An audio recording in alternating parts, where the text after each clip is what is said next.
श्री रामकृष्ण लीला प्रसंग स्वामी शारदानंद जी द्वारा लिखित पाठ संख्या 258। भक्तों के साथ श्री रामकृष्ण देव गोपाल की मां का पूर्व वृत्तांत। अघोर मणि का द्वितीय बार श्री रामकृष्ण देव का दर्शन। ब्राह्मणी को इस प्रकार का कोई झंझट नहीं था, इसलिए प्रथम दर्शन के थोड़े ही दिन बाद एक दिन जप करते समय श्री रामकृष्ण देव के निकट जाने की इच्छा उदित होते ही 2-3 पैसे का संदेश खरीद कर वे दक्षिणेश्वर उपस्थित हुई। उन्हें देखते ही श्री रामकृष्ण देव कह उठे, तुम आई हो, मेरे लिए क्या लाई हो? दो। गोपाल की माँ कहा करती हैं। यह सुनकर मेरे तो एकदम होश ही उड़ गए। जिनको कितने ही लोग कितने प्रकार की अच्छी वस्तुएं लाकर खिलाया करते हैं, उन्हें मैं कैसे वह साधारण सी मिठाई निकाल कर दूं? और यह भी कैसी विचित्र बात है कि मेरे आते ही वे खाने को मांग रहे हैं। भय तथा संकोच बस कुछ कहे बिना उन्होंने वह मिठाई निकाल कर उन्हें दे दी। अत्यंत आनंद पूर्वक खाते हुए श्री रामकृष्ण देव बोले, पैसा खर्च कर तुम संदेश क्यों लाती हो? नारियल के लड्डू बनाकर रख लिया करो, आते समय 2-1 लेते आना, अथवा स्वयं तुम जो बनाती हो, घिया का सूखा साग, आलू, बैगन तथा बड़ी देकर सहजन की फली का साग आदि ही लेते आना। तुम्हारे हाथ की बनी रसोई खाने की मेरी बड़ी इच्छा होती है।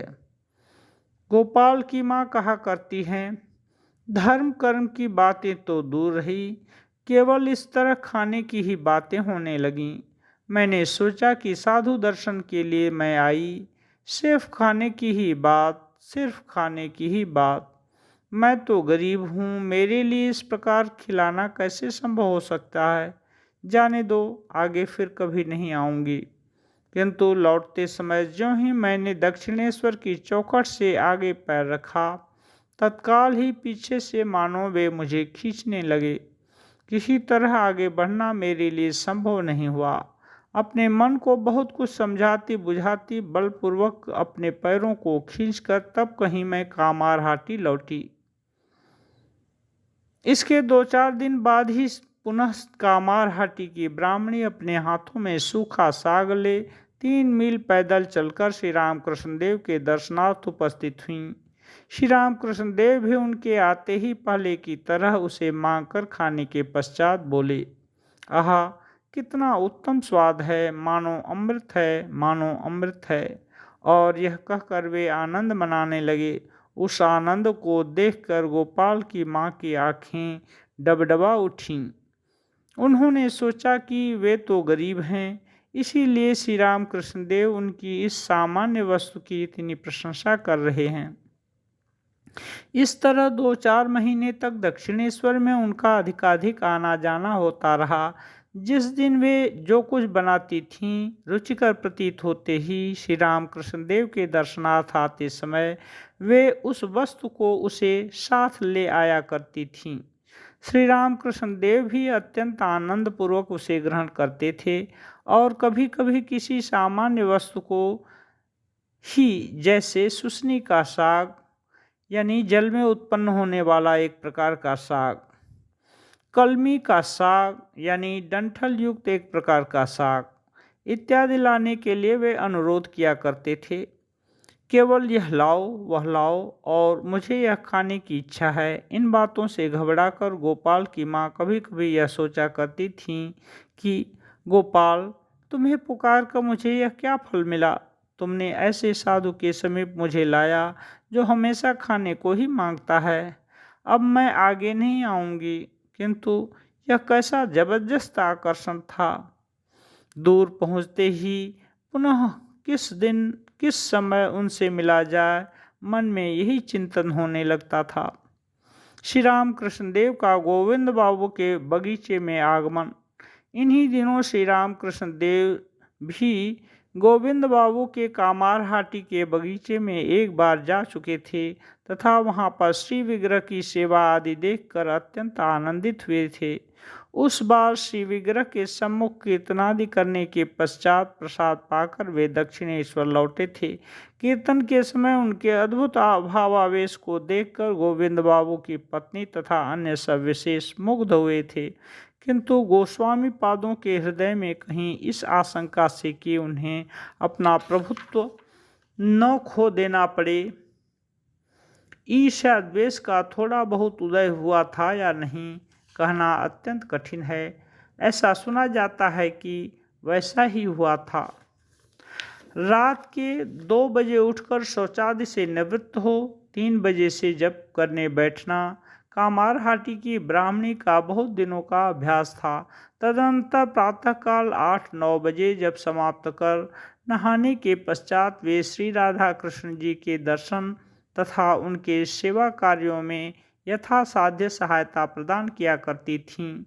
इसके बाद श्री विग्रह के भोगराग के उपरांत दोपहर में अपने लिए रसोई बनाती थीं तथा भोजन के पश्चात थोड़ी देर विश्राम कर पुनः जप करने बैठ जाती थीं एवं सायंकाल आरती के बाद अधिक रात तक पुनः जप किया करती थीं।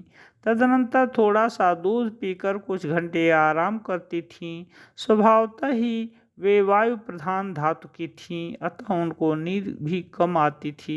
कभी कभी उनका दिल धड़कने लगता था तथा वे बेचैन हो उठती थीं।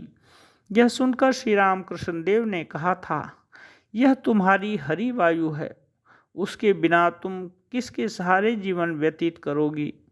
जब उसका प्रकोप हो उस समय कुछ खा लिया करो। अलौकिक बाल गोपाल मूर्ति के दर्शन से अघोरमणि की स्थिति। सन 1884 ईस्वी की घटना है। शीत ऋतु समाप्त होने के बाद कुसुमाकर सरस वसंत का आगमन हुआ।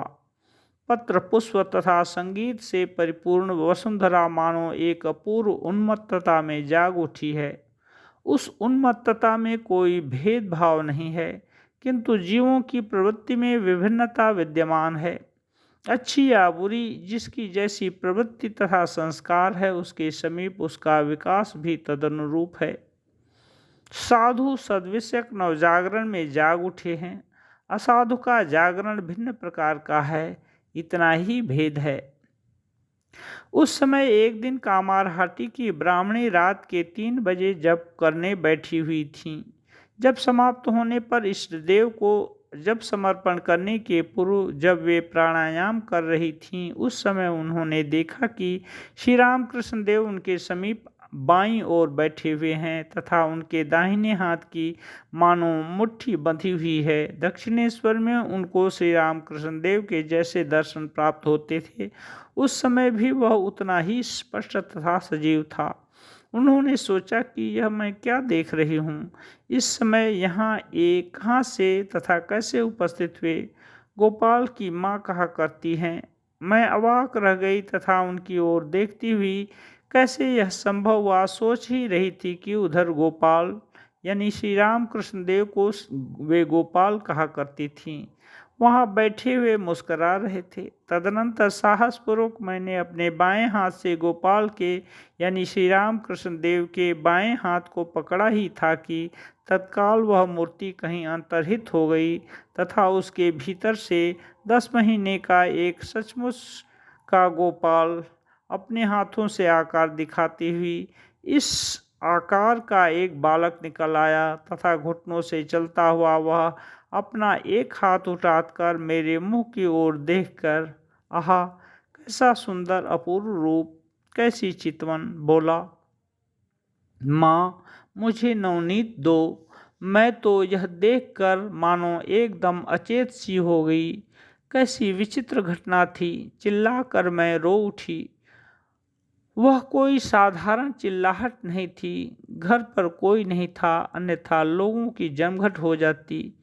रोती हुई मैं बोली, बेटा मैं दीन दुखिया हूँ, तुम्हें मैं क्या खिला सकती हूँ। नवनीत खीर मैं कहाँ से लाऊं बेटा। किंतु वह अद्भुत गोपाल सुनने ही कहाँ लगा। वह केवल खाने को दो यही कहता रहा। तब बाध्य होकर रोती हुई मैं उठ खड़ी हुई तथा छींके पर से सूखे नारियल के लड्डू उतारकर मैंने उसे हथेली पर रखा और कहा, बेटा गोपाल, मैं तुझको इस तरह की खराब वस्तु खाने को दे रही हूँ, किंतु तुम मुझे कहीं ऐसी वस्तु न देना